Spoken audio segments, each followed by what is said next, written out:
Hey everyone, welcome to another LSE Student vlog with me, Pavla, and in this video, I'll be sharing with you my journey to LSE. I will be talking about how I learned about LSE, how I decided to attend this university, and specifically how I chose my program, which is the Masters in Gender, Media and Culture with the Department of Gender Studies. I hope this video will be helpful to those considering studies at LSE, and I hope it gives you an insight into the application process as a student. Just to give a little bit of a background about myself, I did my undergraduate studies in international relations in a university in Vancouver, Canada.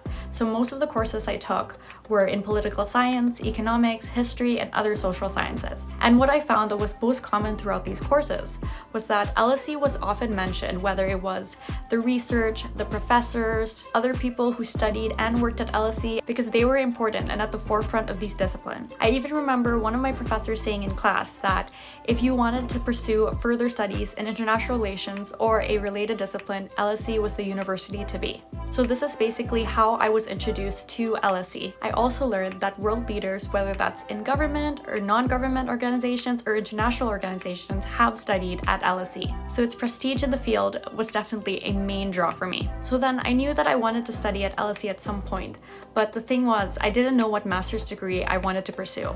So here I will share my process at choosing to do a master's in gender studies, specifically on the program Gender, Media and Culture. Because I didn't know what to study, I received some really good advice from my undergraduate academic mentor who suggested that I write out my personal statement first before deciding on which program I would like to apply to. That I really consider what my passions and interests were, and that if I did get into LSE, I would show in my personal statement how I would translate this into my dissertation or my independent research project. In other words, the advice I received was to treat my personal statement as a kind of research proposal and say that when I am in LSE, these are the things that I would like to learn about, and this is the kind of work that I would like to pursue. So just to give you a brief context of my personal statement so that you can kind of understand how I got to my decision on my program, for my potential research project, I ended up writing about Anna May Wong, who is considered to be one of the first internationally recognized Asian American actors. I also talked about how she may be considered a prime example of being a global citizen. So here I showcase my interests in gender and race,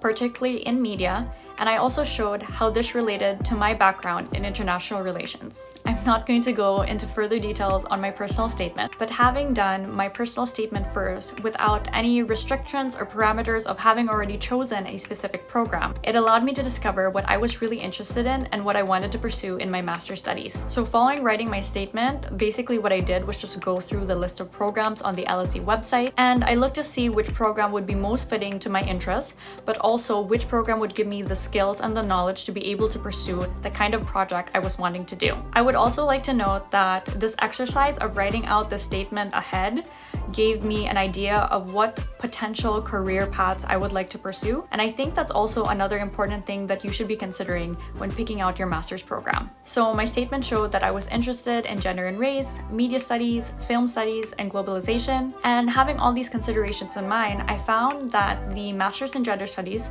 specifically on gender, media, and culture, was actually perfect for my interests and the type of work that I really wanted to do.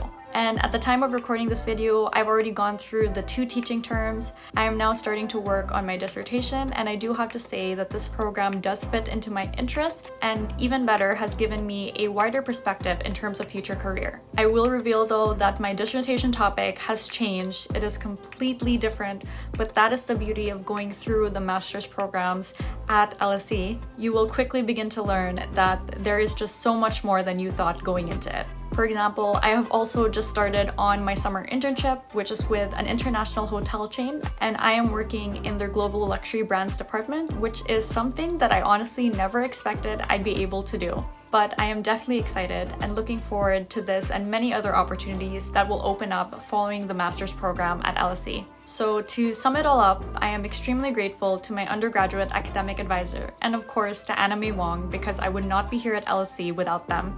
And I hope that you, a prospective applicant who is watching this video, will take something useful from my journey to LSE. Thank you so much for watching. Till the next video.